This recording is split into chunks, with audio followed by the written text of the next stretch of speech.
Welcome to 24 News TV. My name is Ruth Ogun. Activities as the Senate held chamber on Tuesday morning disputed due to the leakage of the National Assembly roof.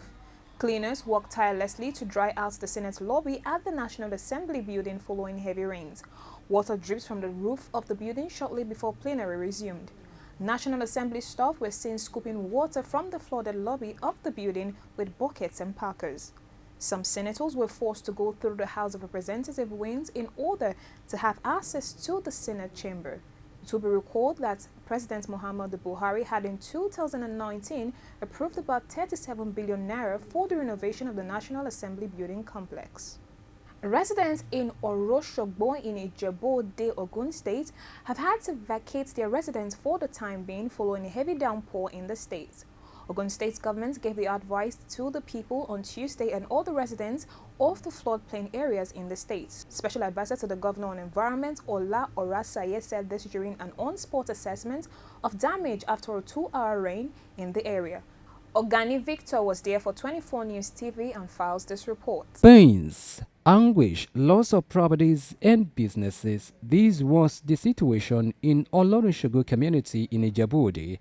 Residents here are counting their losses after the rain, but they may also have to vacate their houses for now to avoid further losses as the rains are still much around. Estimation of the cost of this disaster is millions of naira, which no one can. If I could estimate my own side, everybody will come along with their bill and they will be able to tell us what is going on. That at the end of the day, we have lost over more than 100 millions of naira. It disturbs us seriously. It will enter our house, enter shop, and enter everywhere. We cannot even come out when the rain is raining. It's a serious case.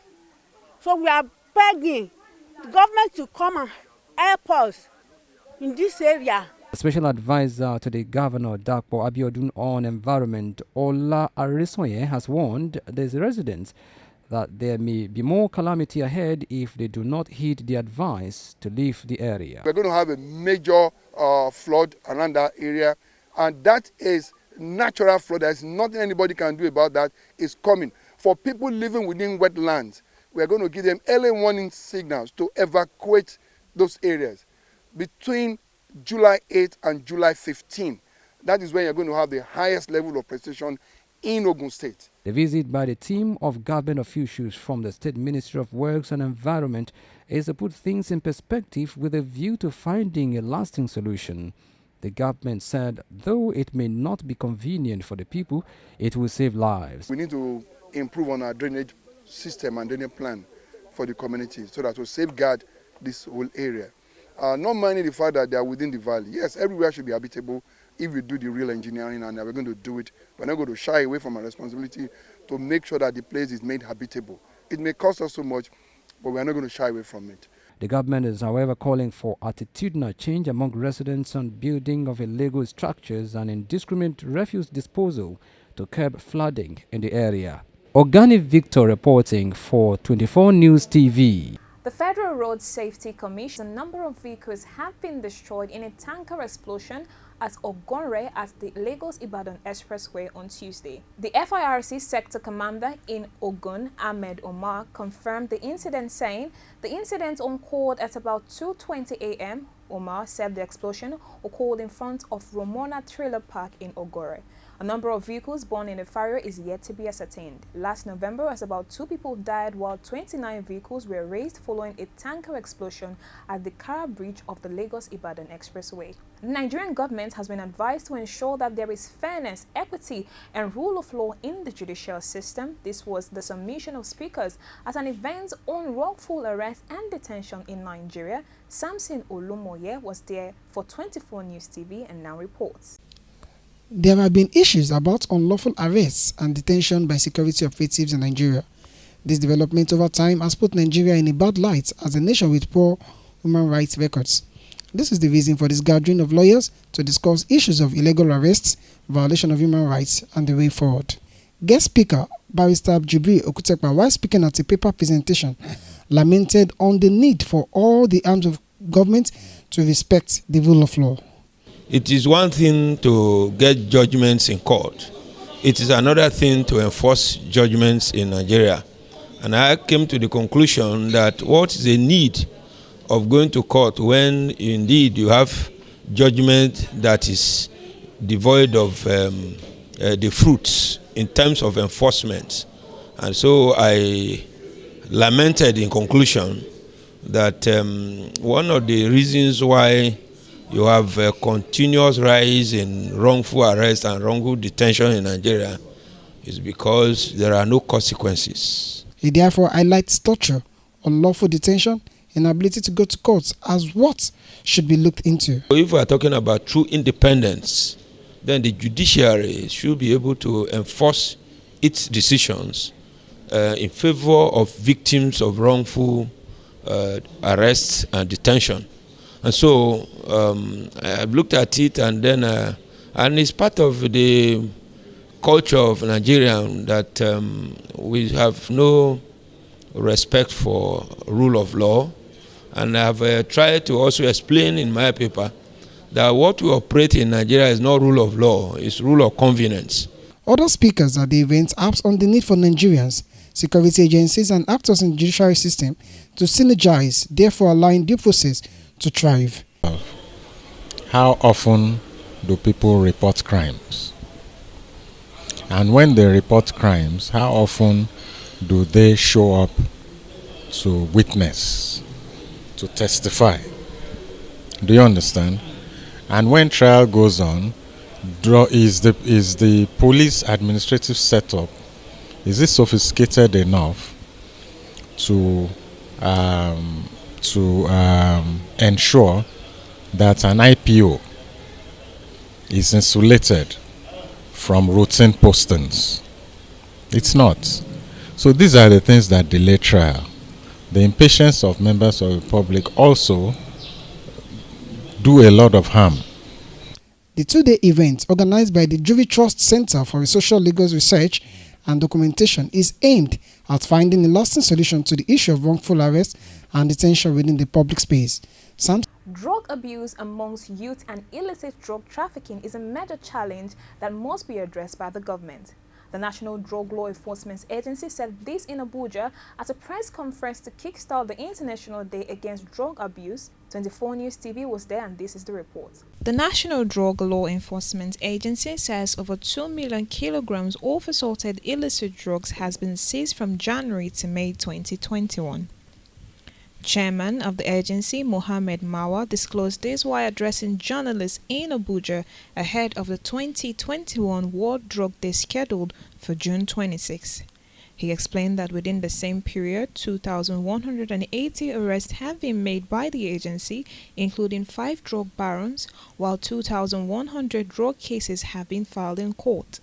Out of over 500 convictions have been recorded and 1,549 cases are still pending. Against the backdrop of the renewed war against illicit drug activities in this country, we must avail ourselves of every opportunity to drive the message home to Nigerians about the importance of having a drug-free nation. At the same time, it is equally important to make our message unmistakably clear to those involved in the trafficking of illicit substances, the cartels, barons, and traffickers, that it is time for them to quit or face tough consequences. These achievements, Mao said, were recorded following the launch of the agency's offensive action against drug cartels across the country 5 months ago. Mao also disclosed that a new trend in drug abuse has emerged in Kogi State, where young people engage in smoking a local substance called loop, which looks like marijuana.